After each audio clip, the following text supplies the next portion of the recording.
How's it going, guys? My name's Ben, and welcome to the Beginner's Guide. So this game, I believe, is made by the same guy who made the Stanley Parable. So you should probably prepare yourself to have your minds relatively blown. We shall see. I was told to not do any research on this game, to not watch any videos or anything about it. I saw the trailer just because it's on the Steam store page, but that's all I know about this game. So let's just begin the game. See what we've got going on. Make sure audio is on. It is, but I have completely broken my headphones, so I can only hear in my right ear, which is not great.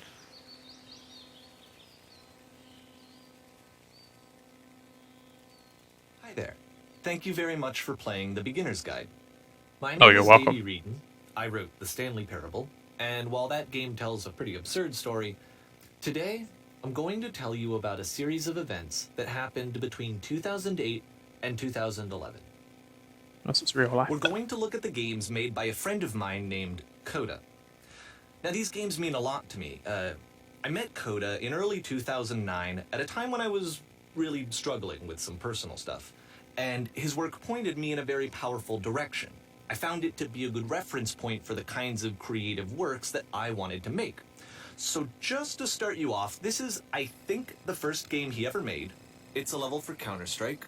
You can walk around here, by the way. And mostly it's just Coda learning the basics of building a 3D environment. It's pretty cool. What I like is that even though he starts from the simple aesthetic of a desert town, he then scatters these colorful abstract blobs and impossible floating crates around the level.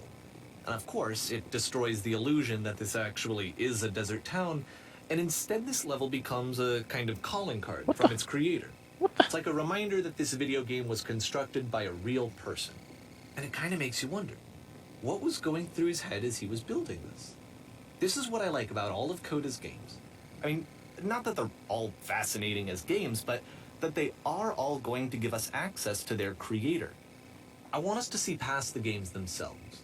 I want to get to know who this human being really is. And that's exactly what we're going to do here. So, it's 2008, Coda starts making these games, and he never releases any of them. He doesn't put them onto the internet, he just makes them and then immediately abandons them, and they sit on his computer forever. And I think he really understood this image of himself as a recluse. At one point he jokingly renamed his computer's recycling bin to Important Games Folder. So, you know, this was just how he worked. He tended to crank them out one after the other without even really pausing to try to understand what he had just made, until suddenly one day, he just stopped. In 2011, that was it. He made his last game, and then he hasn't made another one since. And that's why I've taken this opportunity to gather all of his work together, is because I find his games powerful and interesting, and I'd like this collection to reach him, to maybe encourage him to start creating again. And if the people like you who play this also happen to find his work interesting, then I'm sure it'll just send that much stronger of a message of encouragement to Coda. So thanks for joining me on this. If you have a particular interpretation that I haven't mentioned here, or if you just need to get in touch, you can email me at daveywreden@gmail.com.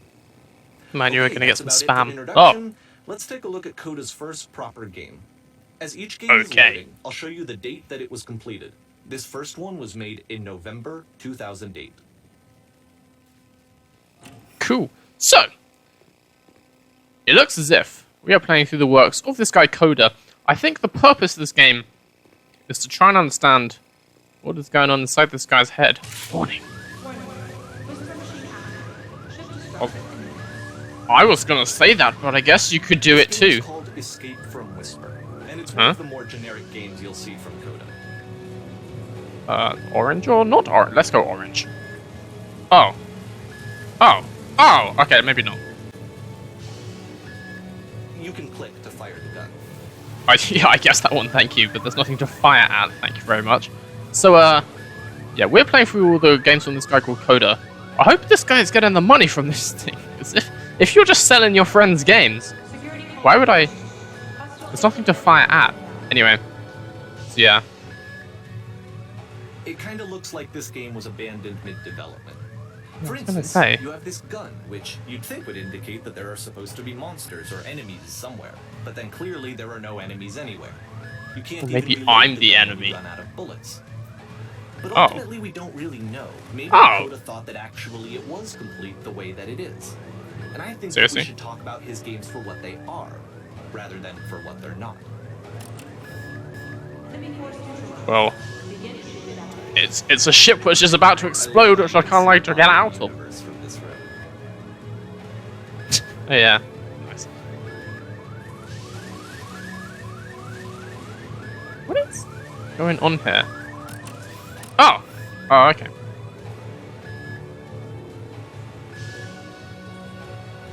This is... I have to say... Oh god, I got lost. I just spun too fast. Yeah, I spun too fast and I'm lost. Sure, I don't know. There's really no reason for it that I've ever been able to discern, so in the interest of time, I'm just gonna skip you on past it. No! Oh, where's the fun in that? God damn it. Anyway. Yeah, this is not what I had in mind. This is the part that's interesting. The game has this narrative about the whisper machine and how it has to be turned off, and then you get to the engine room. In here? Hey, you there, in the engine room. You could save us all. That beam is powering the whisper machine. We could disrupt it by introducing a great enough heat signature. If your body could stop the beam. Oh. It's so much to ask, but for all of our lives, would you do it? No, I'm not sacrifice myself. Well, surely I have no choice, because I'm stuck in this room. Who am I sacrificing myself for? These are just random people. I don't want to give my life for these people. I got things to do. This is not a branching point, unfortunately. The only option is to step into the beam. No, I choose not to. Okay, fine. It looks like I have to kill myself in the beams. Let's just jump into this thing. Oh, I thought I teleported. What you just experienced, stepping into the beam and then dying, is probably what Coda had initially intended when he was developing this level. But when he first compiles and plays it, something goes wrong. There's a bug somewhere. And this is what happens instead.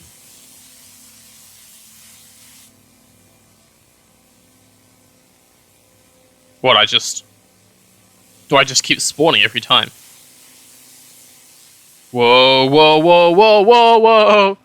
Actually, it's kind of majestic. The beam causes you to start floating.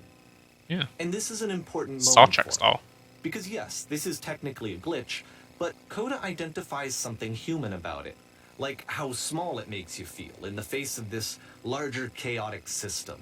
Or this floating could be the afterlife, a peaceful place, juxtaposed against all of the hysteria that you've just had to traverse. I don't even know. I have no idea what he was thinking, but what's clear is that after making this, something lodges itself in his brain. He wants to do more of these really weird and experimental designs.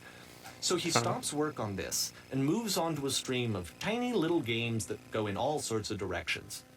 Let's go ahead and take a look at the first game he made after leaving this one behind.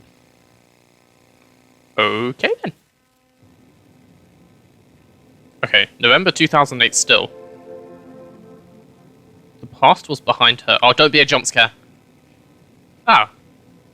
What? I can't move. Oh. Yep.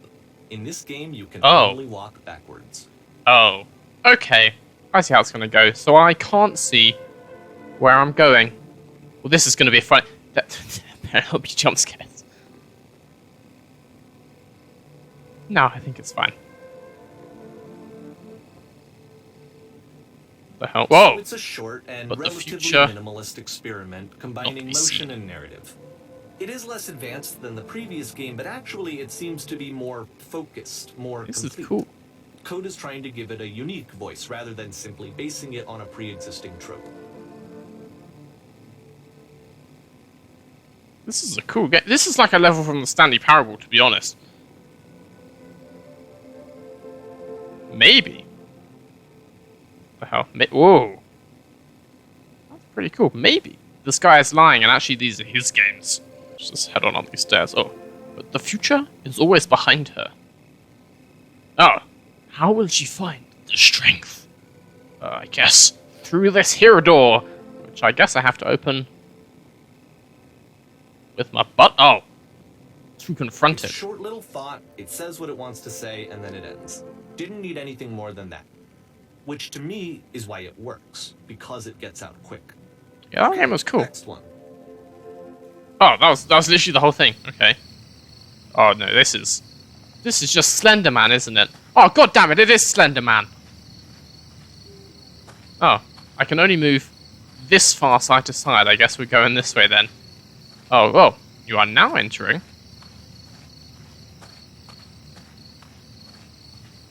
I thought there'd be another sign sooner than that. And that's it. Okay, the meaning of this game won't be clear just yet. Please be patient with me for a few more games, and I promise you'll see what makes it interesting. Better. Oh, December 2008. Oftentimes, Coda would put bizarre titles like this one at the start of his games. Nonsense in every direction. I wish I'd known him at the time that he was making these early games. He would really only talk to me about his work as he was making it. Once he stopped work on a game, like, that was it. It was dead to him. And I don't agree with that at all, but what are you gonna do? Oh. I'm slowing down! Once you've What been the hell? slowed to an absolute crawl, the door at the top of the stairs opens. So Ah. why, if Coda's not showing these games to anyone, why bother opening the door at all? Well, to show you, I'm modifying the game here so that when you press enter, it'll bring you back up to full speed so you can enter the door for yourself. Okay. Oh, okay, that's kind of cool. What is behind? Kind of a nice living room. Stand on an X, staring at a bear for 3 hours. Whoa, whoa, whoa, whoa, whoa, whoa, whoa, whoa, whoa! I can't read that quickly. Wait, these are just notes. Yeah, these are. A room that's warm and nice and filled with little ideas for games. That's kind of cool. These are like sticky notes on your desktop, Coda but they would take. often tell me that he didn't mind if people thought of him as cold or distant. He said that he knew that he was actually a vibrant and compassionate person, but that it takes time to really see that. It can be a very slow climb to get there.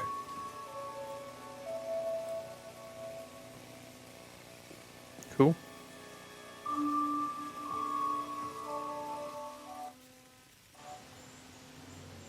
Ah, it never gives me time to have any thoughts about these games. I need to process this stuff, dude. Okay. So I guess it seems, to be honest, as if we're in the mind of someone who is pretty depressed, to be honest. This Coda guy does not seem to have too much love for himself, it seems.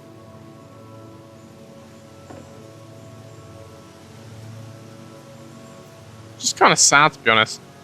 It is pretty cool. I don't know if all of this is true. If there is ever a Coda person, or if these games are made This is new specific. for Coda. It's an actual puzzle. Go ahead and see if you can solve it. Pretty easy, if you ask me. Yes, I don't know if these games, if the storyline behind this is actually true. Wait. Yeah, I don't know if the storyline behind this is actually true, or if these games are made purely for the experience of this game, or if there is a Coda person at all. Because it's possible that Coda is in fact just the guy who made this game. Oh, I figured it out. I think when this door shuts, the back one opens. So if I shut this one, I get in here. No? Ah! Don't forget Yeah. that solution, because we're going to see this puzzle again soon. We're gonna see it Okay. a lot. Also, we've seen these 3 dots before. I've definitely seen them before. Something fishy that's going on here. Okay, this looks to be another puzzle, because he likes to just stick me in a pit which I can't get out of. Okay.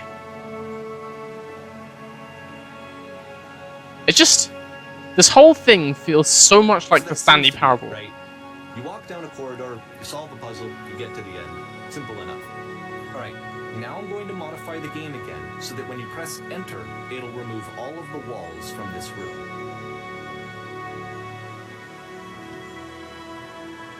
Okay. Wow. How about that? There was more to it than we had any way of knowing. I actually find it funny that this game comes after the Stairs game, since they essentially convey the opposite idea. So, in the Stairs game, a dull exterior concealed a rich interior. And then, in this level, a dull interior hides this fantastic outer world. Either way, I think that the point is the same, is that most of the time you don't get to know what you're missing, or even that you're missing anything. That's not your role as a player. So if your role here is not to understand, then what is it? I really don't think these games were meant to be played, to be honest. You are now entering. Aha. So, this, combined with the entering game from earlier, tells us that Coda believes his games are connected somehow. It could even be that the Stairs game and the puzzle game are literally connected in between this and the entering game. There's a bigger picture that all of his games are meant to play a role in, some larger meaning that we won't be able to grasp until we've seen all of them. And once we have, we can step back and start to understand what exactly that bigger picture is. Can I just ask how many games we're going to be playing here? Because the video can't be like 5 hours long, I have to say. Oh. Okay, I may have missed what that said because I wasn't paying attention. Let's talk about video game development for a second. Every video game runs on what's called an engine, which determines what the game can and cannot do. So in other words, the engine is a set of tools for game development. Okay. To make all of these games, Coda is using an engine called Source. Like all engines, Source has certain things that it does well, and it has certain things that it does poorly. Graphics. One of the things that it does very well is boxy linear corridors. That's why so many of Coda's games are set in these large, flat, empty rooms, is just because he's working with what the engine does well. Yeah, what I was saying basically... The tools available to the creator shape what kinds of creative work they're going to end up making. You might consider paying attention to the architecture in Coda's games, to notice how they seem to stem from an engine that's very good at producing linear, boxy corridors. What I was gonna say was... You're gonna keep talking again. These don't seem like games which are meant to be played.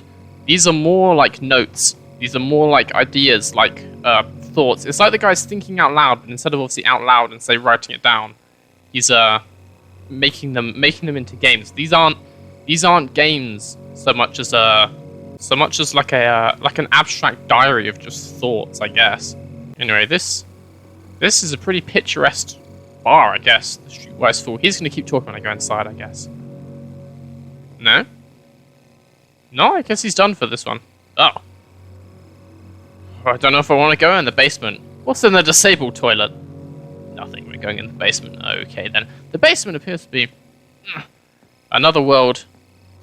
What the... Oh, another world completely full of... shapes.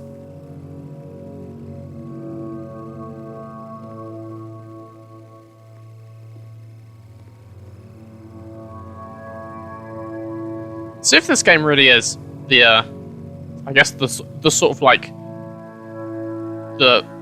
a visualization of the ramblings of this guy, I already feel extremely bad for him, I have to say.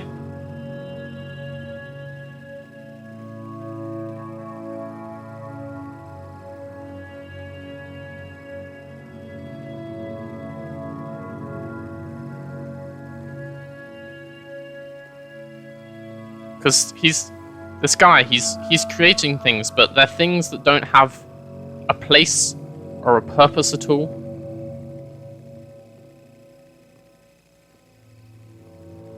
Oh god, I almost fell off. So basically, I guess it's this guy's way of sort of maybe reflecting on his own life.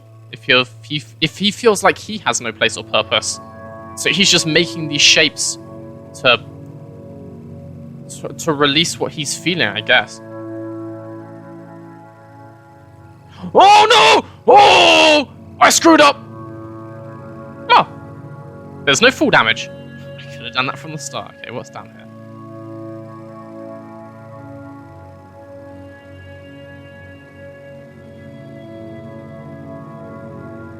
I don't know what this Coda guy's doing now, but he really should consider being an interior designer, because that's one hell of a staircase. Anyway, what's going on down here?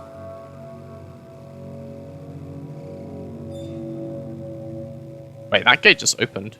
I was kind of waiting because I was expecting the guy to start talking again, because every time I start talking, he starts talking. It looks like we're going this way. This is like, feels like some kind of sewer system, or it feels kind of like a weird museum. No, this is a cattle farm. I don't want, oh, this is going to be depressing. Yeah. Okay.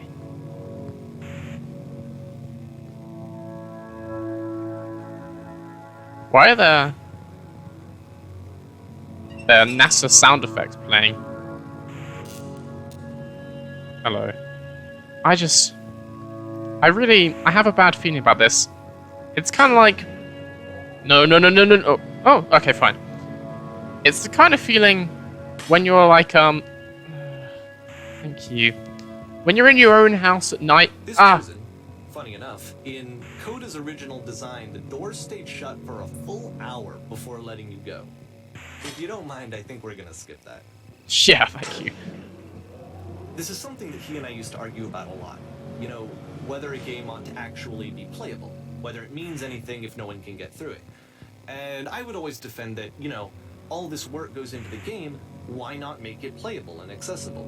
And so we just got into heated arguments over it, and there was one time that after one of these conversations, he went home, and a day or two later, he sent me a zip file entitled Playable Games that was full of hundreds of individual games, each of which was just an empty box that you walked around in and nothing else. Believe me, I played every single one of those just to find out if there was like a gag hidden somewhere. There wasn't.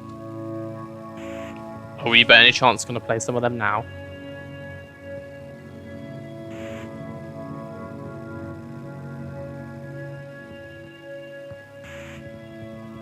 As I was trying to say, the ambiance you get in this game is the one when you're like alone in your own house and you know nothing bad is going to happen, but you still feel pretty uneasy about it. Oh, there's those 3 dots again. Really, what is that? These are... I just feel like this whole thing, it just can't be true. Like, if it is true, someone really needs to help this Coda guy. Oh, I see where we're heading. With Yep. the exact same solution as the last time. Okay, fair enough. Let's just do it then. There's still no clear indication of what makes this puzzle so special that Coda is going to return to it over and over. But I promise I'll share with you my interpretation very shortly. I think... I really want to continue this, but I think we need to end this video here because it's just getting way too long. So this has been, I guess, the first basically 20 minutes of the beginner's guide. I guess you could say the beginner's guide to the human brain, or to I don't know, to psychology. It's just, I just feel sad playing this game, basically. Yeah, sorry guys if this video is not what you would normally expect from this channel. It's not the usual stupid stuff and screaming and stuff that you would kind of expect. But I think this game is kind of important. I think it's important in the same sort of way the Stanley Parable was important, because the Stanley Parable sort of explored, sort of showed you how it's easy to be stuck in one way of thinking. And I guess this game, I would imagine this game is showing what it's like to be stuck in one very specific way of thinking, which would be depression. So anyway, this has been the beginner's guide. If you guys would like to see what happens next in the story of Coda and all these little games that this guy apparently made, then you let me know and we can come back here. But until then, it's been the beginner's guide. Hope you guys enjoyed. I've been Vader, and I will see you guys later.